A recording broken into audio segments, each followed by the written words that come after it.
Primetime local news, serving the Lakeland and Midwest regions. While we're happy in studio, some people outside may be less happy as the clouds continue to look ominous. We'll have to monitor that thunderstorm warning. Welcome to Primetime Local News. Josh Ryan, Abby St. John. Another evening of news, sports, weather, and more. And we were just talking the other day about how we kind of had a little shot of summer weather, but we have to basically deal with spring weather for a couple more days. Yeah, it's looking like it, where we're gonna get sun, rain, rain, sun. So I don't know if that's ever gonna change this summer. We're already almost in August, so I doubt that it's gonna change anytime soon. It's like playing Jenga or some other board game with the way the weather's gone. Question of the day, of course, is what's the most important thing on the list before taking off for vacation? Do you have an easy answer for this, or you kind of more of a pack everything ahead person anyway? So yeah, I always make sure that I'm packed before, and so I never really forget anything. What's the first thing you pack? My clothes. Okay. She's the organized one in studio, that's for sure. Let's head out to Eric Bay, who was on location today. Well, we are now here in the middle of summer, in that warm weather. You definitely see all the food trucks rolling around here in Lloydminster, but something fairly unique as well. There is a food bus here, and we are going to check that out today. The Fair bus. They have a ton of different stuff here, and they've managed to repurpose this passenger coach here behind me and make it so they can cook food and sell it out of there. So we're going to talk a little bit about how they did all that throughout the next few hours, but before that, we're going to go back to the studio where Abby has a look at your local news. Thanks, Eric. Well, traffic heading east on Highway 16 was forced to slow down after a train derailment by Lashburn. 3 tanks left the rails on the west side of Lashburn. CN employees were on scene dealing with the issue. At this moment, it is unknown whether the tanks were full or what caused the derailment. City officials discussed changes to enhance safety with a new plan presented by the RCMP to Council. The Crime Reduction Unit was first introduced to the RCMP in 2017. The CRU works to track crime trends, then uses those trends to create strategies to reduce future crimes. Our Crime Reduction Unit is in place. We are actively monitoring hotspots, and you will see an increased police presence out in the streets going forward. Earlier this year, RCMP delivered a survey to determine what crimes are the most concerning to the residents of Lloydminster. The top 3 most concerning crimes have become the CRU's detachment priorities. Property crime hit number 1 on that list. Impaired operation is a provincial-wide priority, and community engagement is something that we want to do as detachment level, just to get some more informal meetings with the community. The RCMP are doing their part to keep us safe, and you can also take some precautions at home to protect yourself. Leave lights on. Leave exterior lights on. Fenced compounds. Make sure if you have a property in an industrial section, it has bright lights on. Bad guys don't like lights. Bad guys like dark. So the darker your property is, the more likely it is that it could be struck and you could be the victim of property crime. Vehicle thefts are not targeted. They're very random. People walk by, they're checking door handles, they're seeing your doors are open, they're going to try to steal your car. So your best bet, lock your doors, keep your keys with you, and take all your valuables out. If you would like more information on the Crime Reduction Unit, you can call the local RCMP. Yesterday, City Council held a governance and priorities meeting where they touched on 2 main topics. One topic touched upon was the nonprofit operating grant policy, as there is currently many organizations who are involved with this. The city wants to start working on fixing the current process. We have received and we continue to receive requests from the community in the form of requests for assistance from city, as it's usually involving money. We've asked the administration to try and refine that a little bit. There's currently some businesses involved with the grant policy, but the process for current and new business will become more precise. So the library will be a separate entity, but SPCA, the archives, and Vic Juba will be as an example of organizations that have been supported by the city and will continue to be.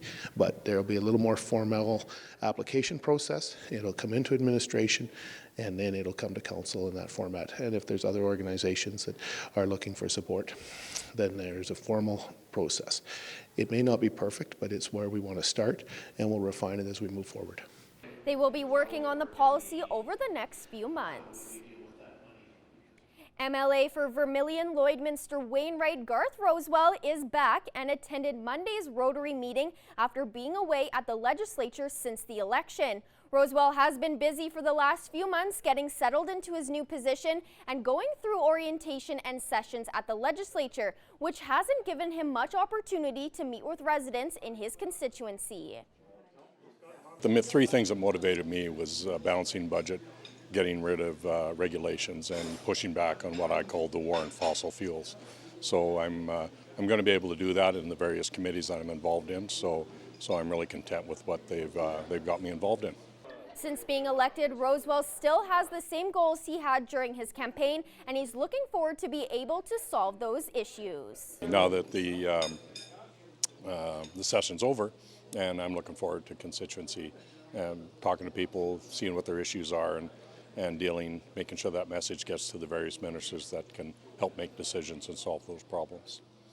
The Lloydminster Golf and Curling Centre is once again joining the battle against breast cancer by hosting the second annual Golf for a Cure. The centre is welcoming female golfers of all skill levels to the 9-hole charity event as it is part of their Ladies' Night. 1 in 8 women develop breast cancer over their lives. The event is focused on supporting those who are going through the experience. So I think the big thing is people that are living with it, it's just giving hope to them that there is going to be a cure. It's obviously a very tough thing. We need the money to get the research. We need to give hope to people that are going through this.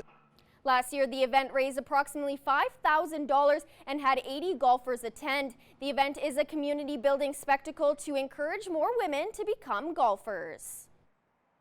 Well, golf's my passion, and any way that we can bring people together and raise money for causes like this. PGA Tour raises more money for charity than any other sports combined, so it's a great way to raise funds for whatever charitable event that you have, and golf always has that reputation of bringing people together. Registration starts at 5:30 tonight, with the round starting at 6. To register, call the LGCC Pro Shop at 306-825-5494. Now we're going to Eric Bay, who is on location today. Once again, we are out here at the Fair bus, and I'm joined now by Paul. And now you actually used to drive this bus, and this is not your guys' first setup here. So can you talk about the progression where you finally ended up with this bus here? Yeah. So we had the camper and the freezers, and took us like 2.5 hours, 3 hours to set up, and it said that doesn't work. Got the school bus, we loaded the freezer on there, and then put some sinks in. It sort of worked. It wasn't enough. No room. And so we decided to say, okay, let's move on to the highway coach. I drove it with passengers on it for off and on for 5 years. Knew that there's lots of room. So now we roll up 10 minutes. We can be set up. Then we just got to fire the food in, get the food cooking, and we're rolling. So the stairs we can either load into the belly of the bus and take them along, or throw them on a trailer. It's even faster setup. So it works really well. No, that's awesome for sure. Now you guys are pretty much a family-run business, so you do have some friends working there too. But can you talk about that and that aspect and why you guys want to stay kind of family-run? We operate as a family. Like there's my wife and I, my kids. I've got 3 kids, 22, 16, and 12. They're able to get in there, help out, and it's a lot nicer to work with your family, work along with your family. And we have one friend that works with us. And then my stepdad, he volunteers and comes in and takes care of cash once in a while. So it works really good. All right, awesome. Thank you for this. We're going to have some more again talking about the Fair bus. But before that, we are going to go back into the studio. I'm sure many of you were hoping the weather would imitate the beginning of The Lion King. Instead, it's more likely an imitation of the ending of The Lion King during that climactic battle in the rain. Plenty of cloud cover, and we're expecting as many as 50 millimeters to come down. So be prepared for a downpour in the next couple of hours. Currently at 15 degrees, definitely dropping steep since earlier. We had about 19 degrees at 4:30. So you know that some storm clouds and storm rain are on the way. Your records back in 1991, 28 degrees, as well as 5 in 1999. So another summer that didn't feel like summer in the border city. Watches and warnings here, clear on the Sask side, but on the Alberta side, severe thunderstorm watches throughout northeastern Alberta. Right now, Edmonton kind of in the eye of the storm, but the entire Midwest and Lakeland regions are in that thunderstorm watch area. So keep an eye on alerts. Expect plenty of rain to come in the next couple of hours. A few other temperatures to look at now. 20 in Cold Lake, 21 in Meadow Lake, 18 in North Battleford. They will start to get some of that weather in the next couple of hours as well. Isla Cross at 24 degrees. Edmonton at 21. They're staying strong. Saskatoon, a little bit of rain, and 17 there, and 16 over in Provost. Now your 3-day forecast, 22 and 10 tomorrow with wind out of the southeast. Mix of sun and cloud, again a chance of showers there, and a stronger chance of showers on Thursday, potentially thunder showers as well. 17, 13 for the low, 18 for the high Friday, and 12 on Friday with a 100% chance of precipitation. So expect plenty of downpour coming to finish off the 7 days. Hopefully, we will see what we are seeing right now in our 7-day forecast, which is some warmer summer days ahead.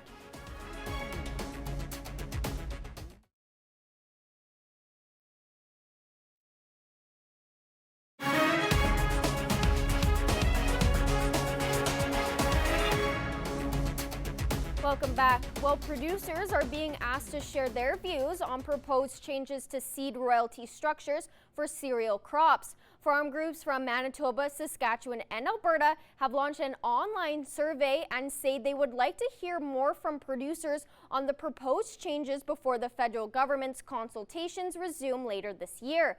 Agriculture and Agri-Food Canada and the Canadian Food Inspection Agency held a series of public meetings over the winter to gauge feedback on 2 potential new models of collecting royalties on saved seed. The options being considered include changing endpoint royalties and trailing royalties on farm saved seed. The survey is now available at seedroyaltysurvey.com. And now we're going to take a look at your egg prices.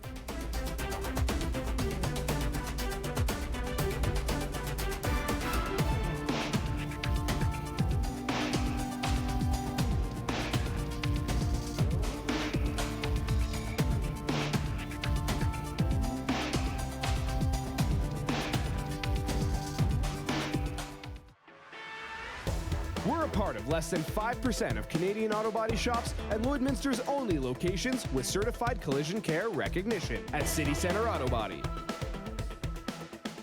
The name Cody Nance may not be familiar to the average person, but those that are fans of bull riding, he's a staple in the sport. Last Friday, he, along with a field of elite bull riders, took to the Lloyd X grounds for the PBR Canadian Touring Pro Division. Nance walked away from the event with another victory under his belt, and our Josh Park caught up with the champion to hear about his winning ride and how he fell in love with the sport. In more cases than not, it's something you grow into. For Cody Nance, that was just the case. Bull riding was a family affair. My passion was developed when I was a kid. You know, I was 2 years old and I met my stepfather, and he was a bull rider, and he judged a bunch of rodeos and stuff. So that was kind of my introduction to the bull riding or to the rodeo. And bull riding was intriguing to me. That was what drew my attention. A career in riding hasn't always been smooth sailing for the American. In March, Nance dislocated his hip, resulting in a drop down the international rankings. But now, he's back on the bull, working his way to the top. And one of the ways he's doing that is an appearance at the Lloydminster PBR Canadian Tour Stop, an event he originally wasn't even scheduled to ride in. We come up here for the Calgary Stampede, and my buddy Dakota said that they might have some open spots, and I put my name on the alternate list, and the next day they said some guys turned out, and I guess they decided they didn't want to get on for whatever their reason was, and it opened up a place for me to come and compete. A last-minute draw turned into an event he dominated. Nance was able to tally 2 complete rides, including an evening best 88.5 in the championship round. During that ride, that bull felt really good. He was getting in the air and had a lot of timing, and there was a couple times there he swooped on me and about got me down, but just I kept my hands shut and kept my focus and kept going, and fortunately, thank God, like I said, it worked out. With the win, Nance cashes out a prize of just over $3,800 in addition to 305 Canadian and 60 world points, all part of his pursuit to the top. I'm a little bit low on the standings, but we can't look at that. We got to keep looking forward, and just going to take this momentum and keep trying to ride my bulls like I did tonight. The 31-year-old now sits 30th in the world rankings and 31st in the Canadian national standings. Nance will depart Lloydminster having made a crucial jump in both rankings ahead of his next ride at Unleash the Beast on July 22nd. Josh Park, Primetime Local Sports. Now we're going to take a look inside the CPCA with Greg Buchanan. Inside the CPCA, brought to you by the Canadian Professional Chuckwagon Association. With Inside the CPCA, coming to you from the Calgary Stampede, fresh off a championship dash, is Todd Baptiste, the current CPCA points leader, coming up second in that championship dash to Logan Gorse. But nonetheless, Todd, what a week it was for the Calgary Stampede for you. Oh yeah, absolutely, Greg. Couldn't be more happier with the way the horses ran, the way the barn crew kept on top of the horses, the way the Outriders did their job every night, and that's what it takes. It takes a winning team to be able to be winning on the track. So I'm happy, and we were close to being close, but close don't count. So we'll be second today. And for yourself, after a tie in the Bonnieville show with Brad McMahon, you had confidence in your outfit. You're leading the point standings, but did you think your outfit was going to be, and your outfits were going to be this good here at the Calgary Stampede? Like I said before, Greg, from the spring, from the get-go, from North Battleford, moving forward right to Bonnieville, and having some rainouts, having some mud, having some those kind of issues, it kind of, I wasn't sure what to expect really, because our days, we weren't having as many running days as we should have, but other than that, like the horses, they showed a lot of strength earlier on. So when we came to Calgary, we started off rolling at, I think we're 7th, and then we moved down to 6th, and then we took a second, we dropped to 10th, and then we took a day money, and we dropped to where we gained right to second, and we stayed second all the way till the end. So I couldn't ask for any better. Okay, next goal now for yourself is to win a Canadian championship. Oh, definitely. That's always something, we've been striving for, Harry and myself, since we hooked up 3 years ago. We put a plan together to try and look at, improving our barn, making sure that we can be competitive, and, we're having a good year right now. It's safe to say our horses are sound, and they'll have a rest here moving forward, and we'll start gearing up for Lloyd Finals. And that is Todd Baptiste for Inside the CPCA, coming up with the runner-up role here at the Calgary Stampede Championship Dash.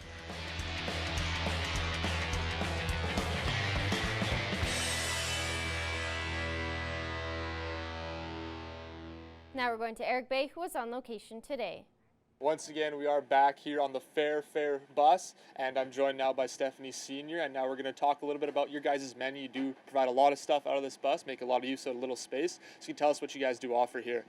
We do hamburgers, cheeseburgers, bacon cheeseburgers. We do dry garlic ribs, and we also have a dry garlic poutine, which comes with the cheese curds and the gravy. We have recently just started doing French fries, and we can do fries with fries and gravy and the poutine as well with them. Another one that we have started doing is called the Loco Moco. It is a Hawaiian dish. It comes with a bed of rice with a hamburger patty on top of it with gravy, and then we fry up an egg and we put green onion as a garnish on the top. It's actually been selling fairly well. That definitely, I can understand why. I did give it a try here last week, and it is amazing. So tell us where you guys kind of came up and found your menu from. We just figured that there's a lot of food trucks in Lloyd that, and we're also actually trying to accommodate vegans. We do have hot dogs and burgers for them as well. But we're trying to help everybody else out because we also have a chili that is also homemade that we don't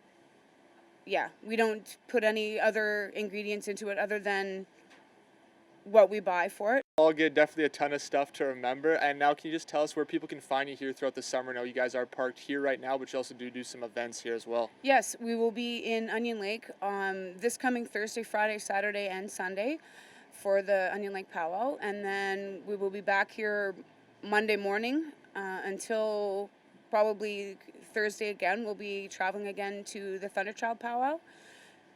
And we're hoping to do fairly well with that. We've had a few people stop by already from Onion Lake saying that they do want us out there, and because our prices are comparable. We're going to have some more back from here at the Fair bus that is parked at the Canadian Tire parking lot during the summer. But first, we're going to go back into the studio.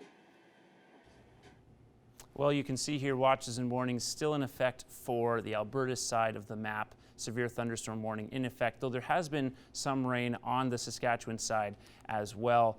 Now, satellite radar is showing Lac La Biche and Bonnyville area getting a fair amount of cloud cover as it's making its way east, also especially heavy in the North Battleford Maidstone region, though at the moment not under any kind of precipitation, just a lot of cloud cover. Next 24 hours, you can see here temperature dropping relatively slowly despite the jump we had from 19 to 15 degrees earlier in the hour, but we're not getting any colder than 10 degrees at 5 a.m. We're right back up into the high teens by noon and right back up into the 20s by 2 o'clock. So things right back to seasonal averages tomorrow, though there is still a chance of cloud cover and precipitation, certainly. Current temperatures, we're now down to 14 degrees in Lloydminster, but 16 in Vermilion. The further west you go, a little bit warmer, 20 in Vegreville, 21 in Edmonton. So this area amid the storm is definitely going to get a little cooler. You have Marwayne there at 18 degrees, 19 in St. Walburg, 18 in Meadow Lake, as well as 19 out in Green Lake. North Battleford now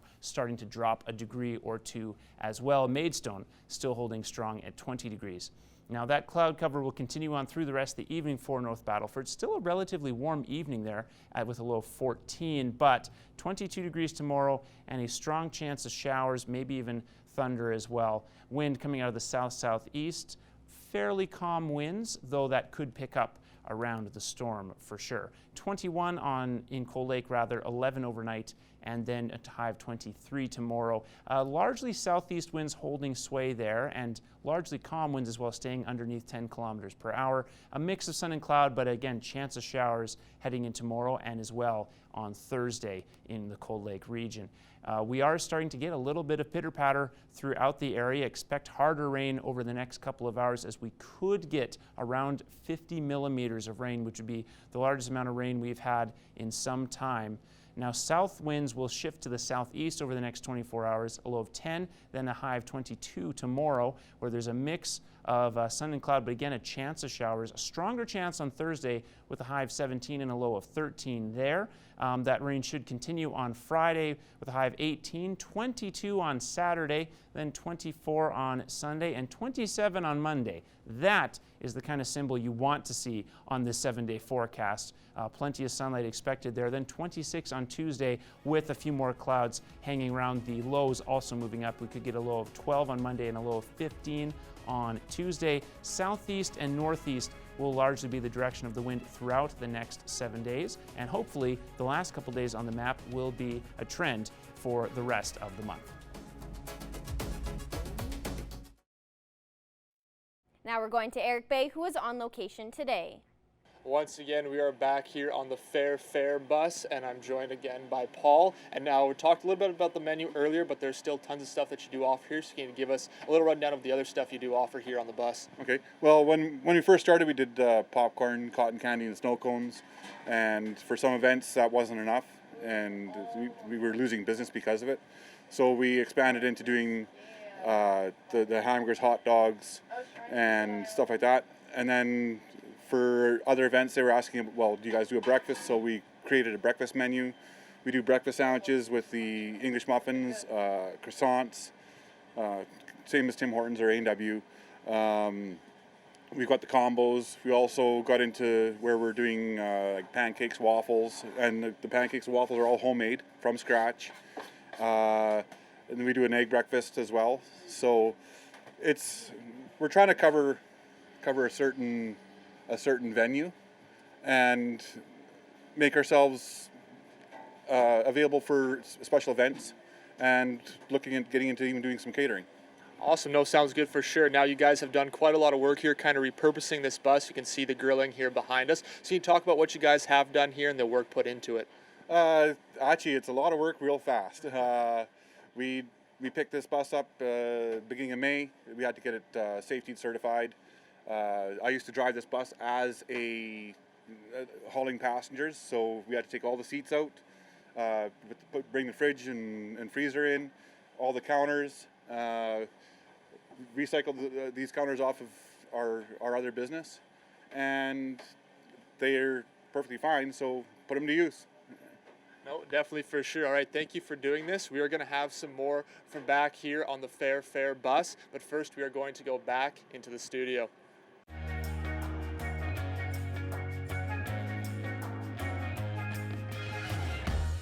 So our question of the day, dealing with vacation. We have a number of staff members taking vacation, though you've put yours a little ways down the road.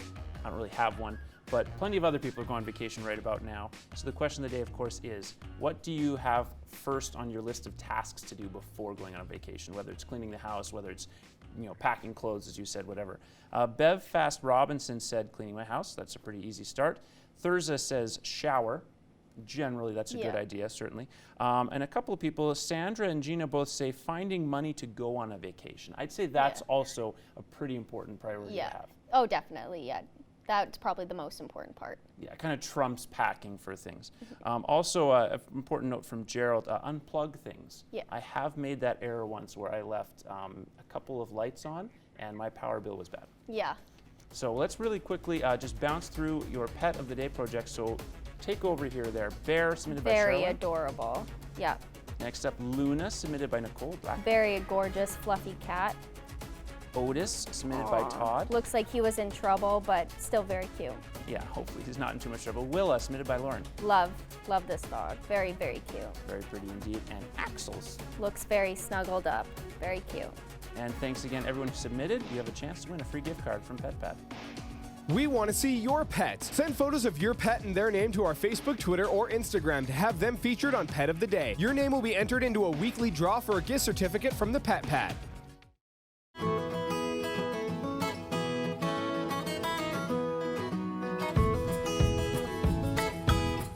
Today I'm joined here with Becca from the SPCA, and she's brought in Moon, this adorable dog, just full of energy and just loves being around people.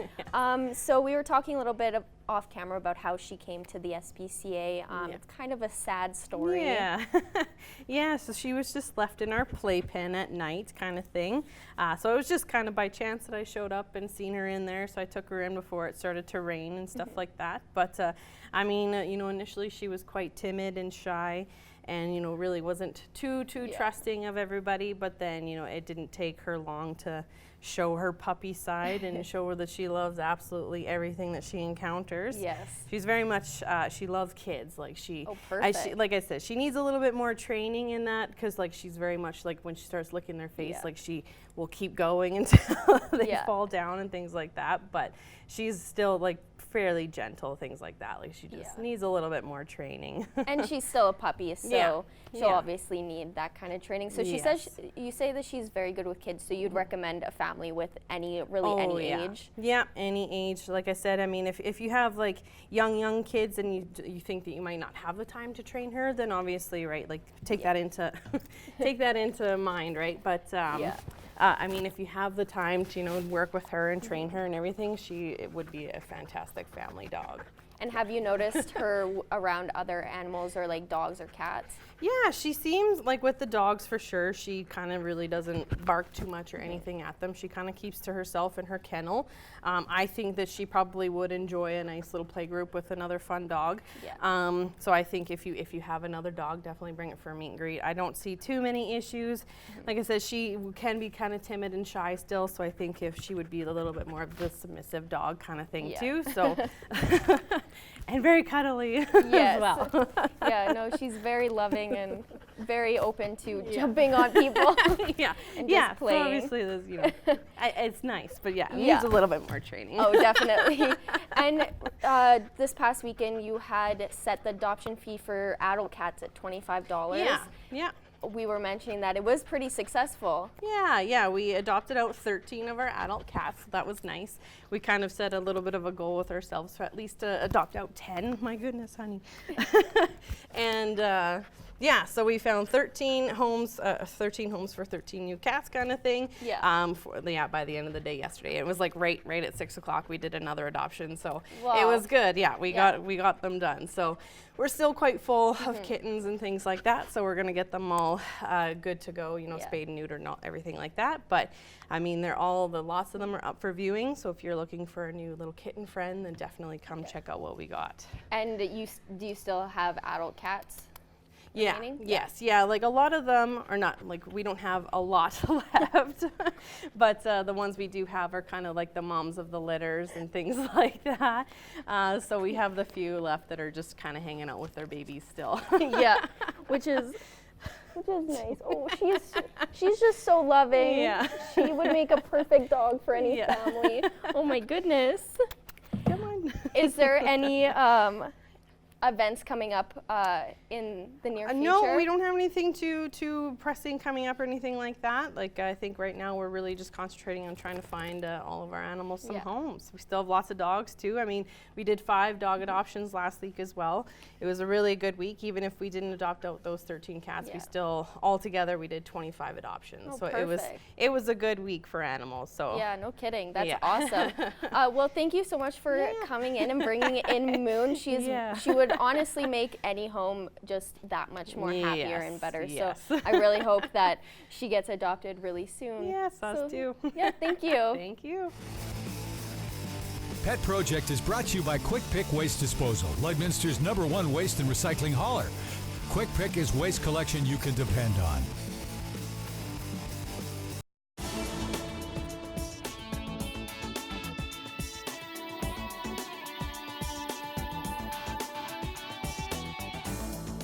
I'm Justin with Boom 1019 and 93.7 Win FM, and here's what's happening. There is a lot going on this weekend, so make sure you mark your calendars and that you make a ton of room. The Hardesty Rodeo kicks off this Friday the 19th and goes till this Sunday the 21st. There is a whole bunch of incredible events happening, so make sure you check that out. Weekend passes are available and they are $35, but if you just want to go for a single day, that's cool too. Not everyone can commit to a full weekend. Just single day passes are available as well.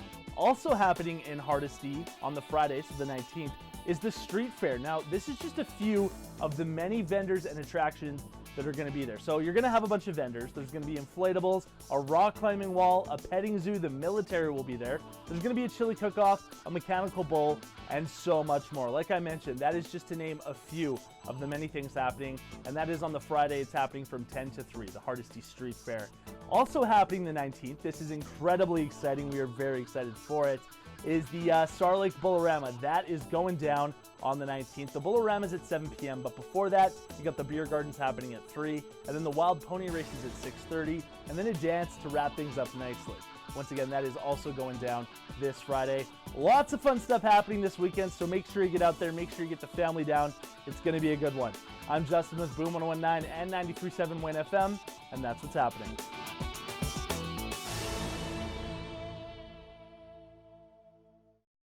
I'm joined today by JC Lloyd from North Battleford, Saskatchewan. JC is the current Miss Saskatchewan World 2019. Thank you for joining us, JC. Thank you for having me.